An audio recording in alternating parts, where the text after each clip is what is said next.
ఐటీలో ఎంట్రీ కావాలా? Training software engineer గా అజా కోడింగ్ ట్యూటర్ లో 2 వీక్స్ ట్రయల్ పీరియడ్ లో వెంటనే చేరండి. కష్టాలు వచ్చినా కన్నీరే ఏరులై పారినా ఒకరిని ఒకరు అర్థం చేసుకుని జీవించే బంధం భార్యాభర్తల సొంతం. కష్టసుఖాల్లో ఒకరికి ఒకరు తోడుగా నీడగా ముందుకు పోయేది ఆలుమగల జీవితం. భార్యాభర్తల బంధం ఎంత గొప్పదో మరోసారి నిరూపించింది ఓ అర్ధాంగి. కష్టాల్లో అండగా నిలిచి ఆయనలో ఆమె సగభాగమైంది. ఖమ్మం జిల్లా రఘునాథపాలెం మండలం పెద్ద ఎర్లుపూడికి చెందిన దారావత్ శ్రీను ఖమ్మంలోని ఏపీజీవీబీ బ్యాంకులో విధులు నిర్వర్తిస్తున్నాడు. ఆయన భార్య లావణ్య ఎల్ఎల్బి చివరి సంవత్సరం చదువుతుండగా వీరికి 2 కుమార్తెలు కూడా ఉన్నారు. కొన్నాళ్ల కిందట శ్రీను అనారోగ్యం బారిన పడడంతో ఖమ్మంలోని ఓ ప్రైవేట్ హాస్పిటల్లో పరీక్షలు చేయించుకున్నాడు.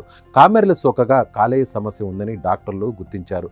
లక్షలు ఖర్చు చేసి మెరుగైన చికిత్స కోసం హైదరాబాద్లో చికిత్స చేయించుకున్నా నయం కాలేదు. వివిధ పరీక్షల అనంతరం కాలేయ మార్పిడి మాత్రమే శ్రీనును బతికిస్తుందని డాక్టర్లు తేల్చి చెప్పారు.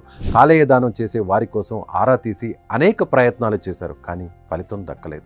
ఇక భర్తను బ్రతికించుకోవడానికి లావణ్య ముందుకొచ్చింది. తన భర్తను కాపాడుకోవడానికి లివర్ ఇస్తానని చెప్పడంతో డాక్టర్లు టెస్ట్ చేసి గ్రీన్ సిగ్నల్ ఇచ్చారు. దీంతో లావణ్య లివర్ నుంచి 65% మేర తీసిన సికింద్రాబాద్లోని కిమ్స్ హాస్పిటల్ వైద్యులు సర్జరీ ద్వారా శ్రీనుకు అమర్చారు. సర్జరీ విజయవంతమైంది. ప్రస్తుతం దంపతులిద్దరూ ఆరోగ్యంగా ఉన్నారని, కోలుకుంటున్నారని బంధువులు తెలిపారు. లావణ్య లాంటి భార్య దొరకడం శ్రీను అదృష్టం. ఇక్కడ ఇంకొక విషయం గమనించాలి. భర్త కోసం లావణ్య లివర్ ఇవ్వడానికి ముందుకు వచ్చిందంటే ఆమెను శ్రీను ఎంత ప్రేమగా చూసుకుంటున్నాడో, వారి మధ్య బంధం ఎంత గట్టిగా ఉందో ఇట్టే అర్థమవుతుంది. ఇలా సంతోషంలోనే కాదు, కష్టాల్లో తోడుగా నిలిచి భర్తను కాపాడుకున్న లావణ్యకు హ్యాట్స్ ఆఫ్.